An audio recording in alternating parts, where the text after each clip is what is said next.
Sa Davao City, libuan ka mga POJ driver ang midawat na silang sweldo ubos sa tupad program kaganyang buntag. Ato'y balik ang detalye o ang detalye nini pinaagi sa live report ni Jandy Esteban. Jandy.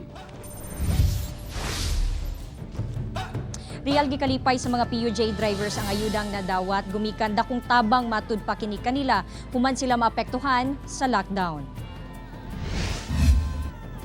Giantos gayud sa PUJ driver nga si Elvis, ang taas nga linya makuha lang ang iyahang sweldo nga gitrabahuan ubos sa tulong panghanap buhay sa ating displaced disadvantaged workers o tupad program sa gobyerno. Ibayad daw niya ang kwarta sa utang ug ipalit og pagkaon alang sa pamilya. Bintahan na lang na tabangan mi ani nga tupad kay makakuan gyud sa standby namo dugay kayo.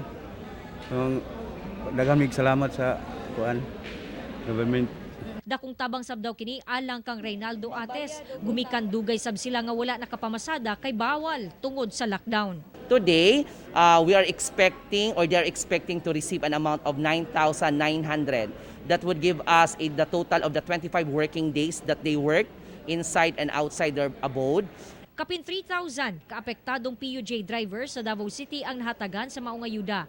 Temporaryo sila nga gihire sa LGU sulod sa duha ka bulan aron nga motrabaho human maapektuhan ang ilahang panginabuhian tungod limitado na lang ang pasahero nga makasakay sa public transportation isip pagtuman sa social distancing nga precautionary measure batok COVID-19.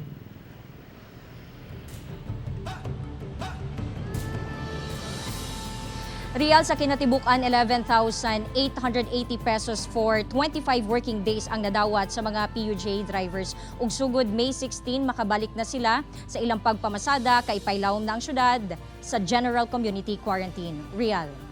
Okay, daghang salamat, Jandy Esteban.